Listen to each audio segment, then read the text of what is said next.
Joe Martin, go ahead. Hey, Kevin. Ever since the NBA season started and you guys got together in Brooklyn with such a good team, I know you've been saying that it's all so much about just playing basketball and hooping and whatnot. But you do have a couple of big records that you could get as with Team USA. You could become the all-time leading scorer, things like that. Go down as maybe the greatest to ever play for the American team. Does any of that matter to you? Have you thought about any of that kind of stuff as you get ready for these Olympics? Nah, records are meant to be broken, and people calling you the greatest, that's all opinions, I can't concern myself with that. It's about how I come to work every day. Thank you. We'll go next to Samuel Rodriguez. Hey, Kevin. This is Samuel Rodriguez at New Stitch Media. You guys are facing a strong France team in a couple of days. Can you speak a little bit about how you guys have been preparing for that game? And then can you speak a little bit about the three players coming in and the impact they'll have? Yeah, France is a well-oiled machine. They've been playing together since they were kids, so they know each other, and a lot of NBA players in that team.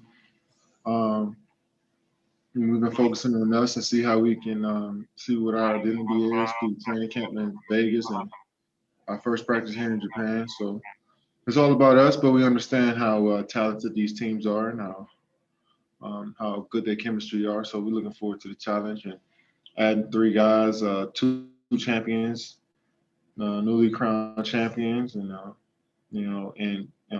another guy who's been on that stage and knows what all about at winning big games, on playing in big games. So add that IQ. Three of those guys with high IQ to the team is going to help. Thank you. Paul Gant, you're up, and then we'll go to Brian Lewis. Kevin, I hope all is well.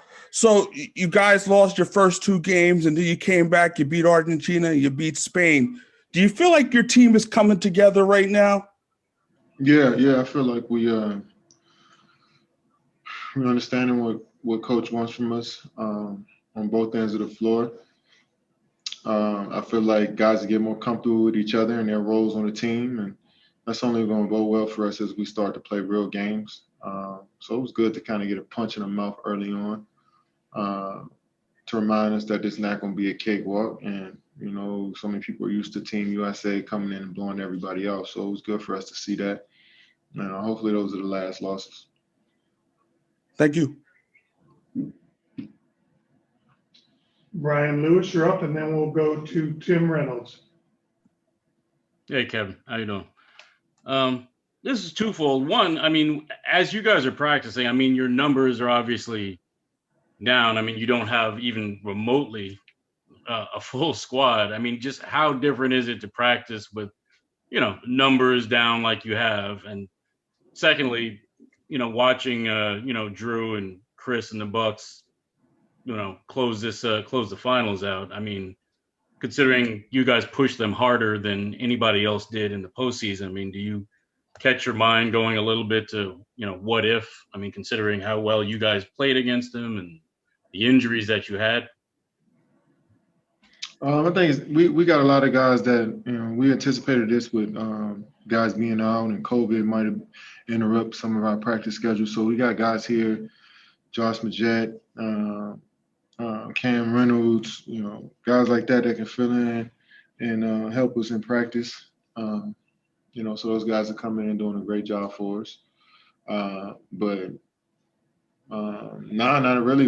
You played no more victories. You only want to be the last team standing in the NBA Finals. In the playoffs. So we understand how good we are, and our goal wasn't just to push the Bucks. The goal was to win it, but unfortunately we didn't. But congrats to the Bucks, an amazing team who fought through a lot these last few years to get to this point. So nothing but respect for them. Thank you, Tim Reynolds. You're up, and then Gary Washburn will be next. Kevin, good morning, good evening, whatever it is. You've obviously, what it's like. You know what that feeling is like to win an NBA title. Obviously, you've never gone 3 days later from one of those to the Olympics. But even when you win one, what does the experience take out of you? And do you have any sense of how hard it's going to be for Devin and Drew and Chris to sort of change gears to something this big this quickly? Yeah, I think there's definitely going to be an adjustment, just a quick turnaround. But those guys knew what they were getting themselves into when they committed to it a few weeks back. I think most of the guys may have committed in the Eastern Conference, Western Conference Finals. So it's been a few weeks of them understanding what this journey is and knowing that you got an extra couple weeks added on to your postseason now. And we're looking forward to those guys coming, but we understand that it will take a while to get their legs back under them and come down from off their high to finals. So, but we're just looking forward to incorporating them. But we can't wait to have them around. Thank you. Gary Washburn, you're up, and then Joe Bardone. Kevin, what's the impact of not having family and friends there? And also, I know you weren't in the bubble, but early in the season, you didn't play in front of fans. How is that going to be, considering obviously you played in fans toward the last 2/3 of the season in the NBA and during the playoffs, but now you're going to where you're going to be playing in empty arenas again? Well, it is what it is. We got to focus in on the job at hand. We wish fans can come watch us play, but that's out of our control. So we got to go out there and play. We know our family and friends are watching us and supporting us, and everybody back in America is well. So with that in the back of our minds, it's going to give us an extra.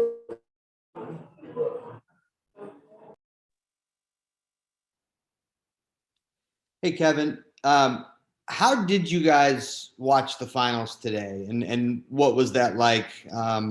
Did you have a rooting interest, knowing that if the finals were to end, then those guys could get incorporated quicker and anything like that?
Thank you. Next up, we'll go with Chloe Morrell.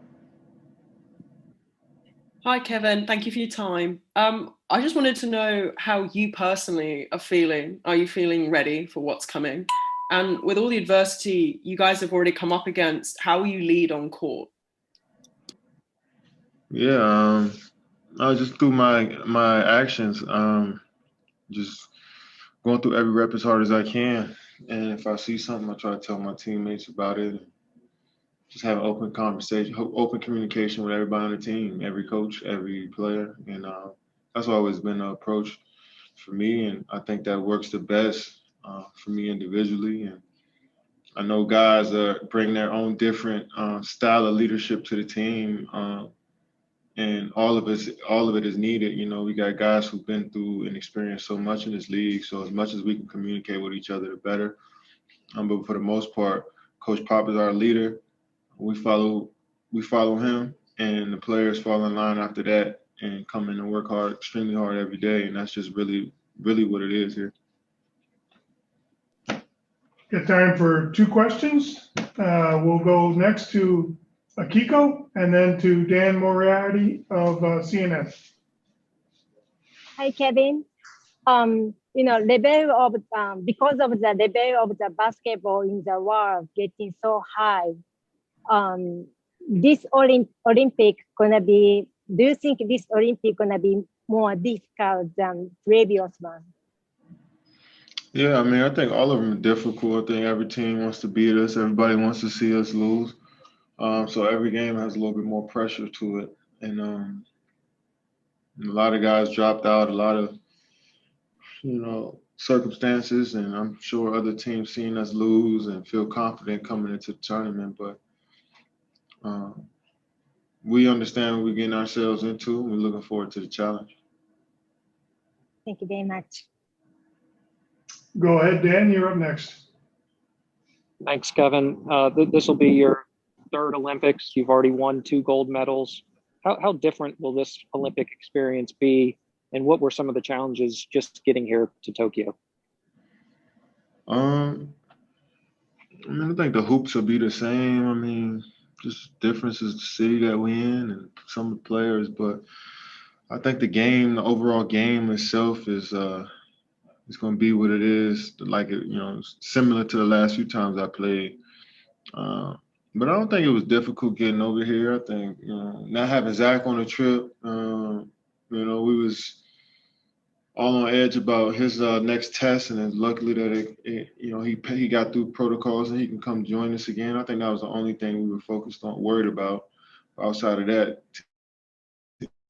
USA basketball has made this experience so easy for all of us, and especially throughout the circumstances of COVID, especially here in Japan where cases have risen. So I think USA basketball is keeping us safe as they could, providing us with the best places to stay, best food. It's been amazing so far. Kevin, we got one more question and then we're done. Go ahead, Brian Lewis. Hey, Kevin. For many of us, it sounded like you were muted when you were answering Joe's question about. If you could drill back down on it, whether you had a rooting interest and how you guys watched the finals. And y'all didn't hear me? Yeah. Most of us couldn't hear. Good, because I looked like a good answer. Yeah, it was. Of course we didn't have any rooting interest. I mean, we wasn't in here cheering for either team. I mean, we enjoy the game of basketball for how it's played, and we know that's the highest level of basketball being played in our league at this time. So most guys just wanted to see a good game, but you play against these teams and you know these players, and you got respect for guys, especially guys that's on the bench, guys as starters. You know these guys personally, and to see a couple of friends become champions today was cool. That experience doesn't happen for just anybody. So you respect those guys that have been through that journey, and then you see a young team like Phoenix, who everybody been counting them out for the last 5 or 6 years, and now they make themselves into a contender. And I feel like it'll be a contender going forward in the West.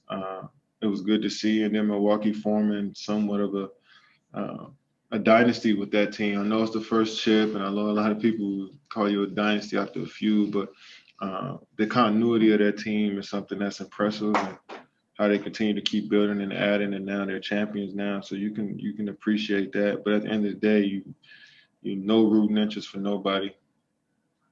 Thank you.